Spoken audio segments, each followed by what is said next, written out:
ወወልድ ወመንፈስ ቅዱስ አሐዱ አምላክ አሜን። እንደምን አደራችሁ? እግዚአብሔር አምላካችን እየባረከን እየጠበቀን እዚህ ላይ ያደርሰናል። ክብር ምስጋና ይግባው። ዛሬ የእረፍት ቀናችን ነው። በብሉዩ ያው ሰንበተ አይሁድ ቅዳሜት ነበረች የምትከበረው። በአዲስ ኪዳን ግን በአራት ነገሮች እቺ አማናዊት ሰንበተ ክርስቲያን እረፍታችን ናት። በእረፍታችን ብዙ ጊዜ ጠዋት ተነስተን ወደ እግዚአብሔር ቤት ነው የምንሄደው። ወደ እግዚአብሔር ቤት በእረፍቱ ጊዜ የማይሄድ ሰው ደካማ ነው በእውነቱ እና ተገበር ግብረከ እንግዲህ በእነዚሁ 6 ቀናት ስራ ተሰራ። በሰባተኛዋ ቀን ደግሞ የእረፍታችን ስለሆነች የእረፍት ቀን ስለሆነ እግዚአብሔር ቤት እንመጣለን። ስለዚህ እኛ ኦርቶዶክሳውያን በመጀመሪያ ጠዋት ስንጀምር እረፍታችን ስንጀምር እግዚአብሔር ቤት ነው የምንሄደው። ወላጆች አበው ሊቃውንት ያስተማሩ ማለት ነው። ወእረፍት ነሰ ይኮነ በሰኪው ደግሞ ይላል ቅዱስ አትናቴዎስ። እረፍት ሲባል ደግሞ ዝም ብሎ እየበሉ እየጠጡ አልጋ ላይ መዋል አይደለም ይላል። በዕለተ ሰንበት ልናደርጋቸው የሚገቡ ነገሮች አሉ። ከቤተ ክርስቲያን መልስ በኋላ ጠዋት ወደ ቤተ ክርስቲያን ነው የሚመጣ።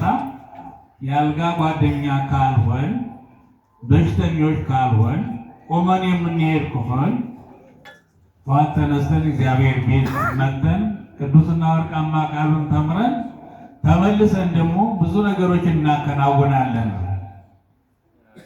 የታመመውን እንጠይቃለን፣ የተጣላውን እናስታርቃለን፣ የሞተውን እንቀብራለን። እንግዲህ እረፍት ማለት በዚህ ነው ትርጉሙ ማለት ነው። ዛሬ እንግዲህ የተሰበሰብንበት ጉዳይ ከዕለተ ሰንበት ከእረፍታችን ጋር እናንተ ያው አዲስ አስተዳዳሪ እየተቀበላችሁ ነው። ከዚህ በፊት የነበሩ መላከ ፀሐይ አስተዳዳሪያችሁ እዚሁ ታዘው ሲያገለግሉ ከእናንተ ጋር ቆይተው ያስቀመጣቸው ክፍል ደግሞ ወደ ሌላ እንዲዛወሩ አደረገ ማለት ነው። ይህ የሐዋርያት ሥራ ነው። ሁላችን አንድ ቦታ እንቀመጥም።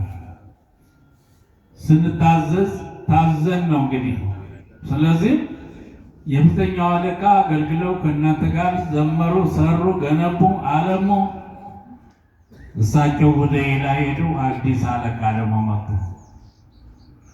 አዲስ አለቃ ሲመጡ ደግሞ እንደ በዓል አድርጎ እየተከበረላቸው ነው ያለ፣ እንደ ንግስ ተደርጎ ማለት ነው።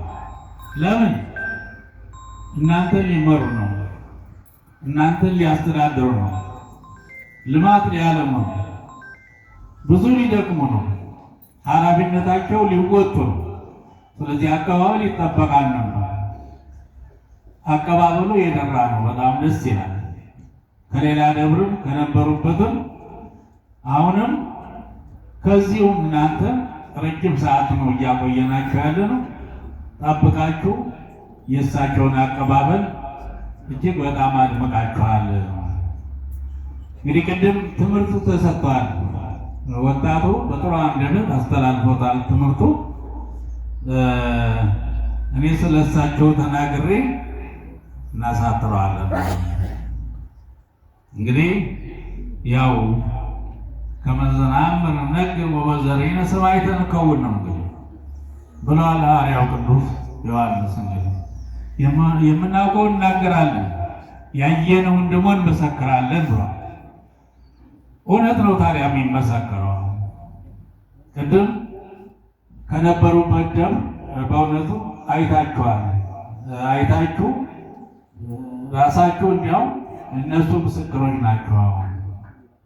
ከነበሩባቸው አድባራትና ገዳማት ተከብረው ተሸልመው ነው እንግዲህ ወደ እናንተ የመጡት ማለት ነው። ምንድነው? እሳቸው የፍቅር አባት ናቸው ነው። በፍቅራቸው እናንተን ይስባሉ። አትራክሽን ይባላል በውጭ ቋንቋ። ሳቢ ይሆናሉ ማለት ነው።